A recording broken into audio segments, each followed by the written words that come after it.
ચાલો મિત્રો, તો હું આજે લઈને આવ્યો છું તમારા માટે એક ખાસ સૂચના કે તમે જો તમારી ચેનલ મોનેટાઈઝ કરવા માંગતા હોય તો હું તમને જણાવીશ આગળ મારી વિડીયોમાં લાસ્ટ તક બન્યા રહેજો ને તમને મારો વિડીયો ગમે તો લાઈક ને સબસ્ક્રાઈબર કરતા જાજો કે તમારે કદાચ ચેનલ તમારી નવી હોય ને તમારે મોનેટાઈઝ કરવી હોય તો હું તમને આગળ પ્રોસેસ કહીશ, કારણ કે પ્રોસેસ થોડીક લાંબી છે, બહુ જાજી લાંબી નથી, થોડા વિડીયોમાં બન્યા રહેજો.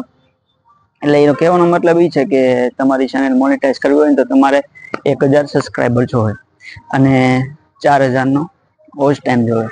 મતલબમાં એ વોચ ટાઈમ તમે 1 મહિના દિવસમાં જ કમ્પ્લીટ કરી નાખશો.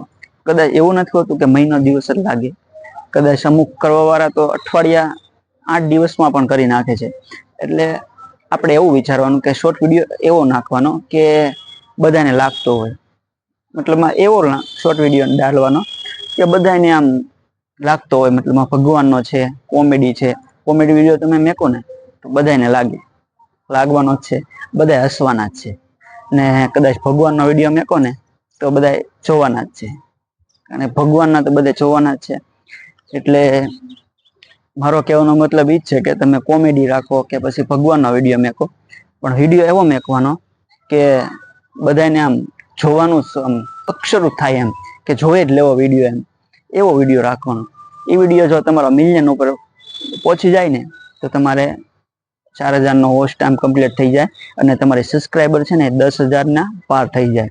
એટલે હંમેશા એવો જ વિડીયો મેકવાનો કે આગળ વાયરલ થાય. અને તો પછી તમારે બહુ ઓછું ટેગિંગ કરવાનું, મતલબમાં તમારી આઈડી ટેગ કરીને પણ રાખી શકો છો, કારણ કે એનાથી શું થાય કે આપણી આઈડી આગળ ફોરવર્ડ થાય એમ. એટલે મતલબમાં કહેવાનો મારો એ છે કે તમારે મોનેટાઈઝ કરવું હોય ને તો તમારે 1000 સબસ્ક્રાઈબર જોવે અને 4000 નો વોચ ટાઈમ જોવે, એટલે તમારી મોનેટાઈઝ ચેનલ થઈ જાય.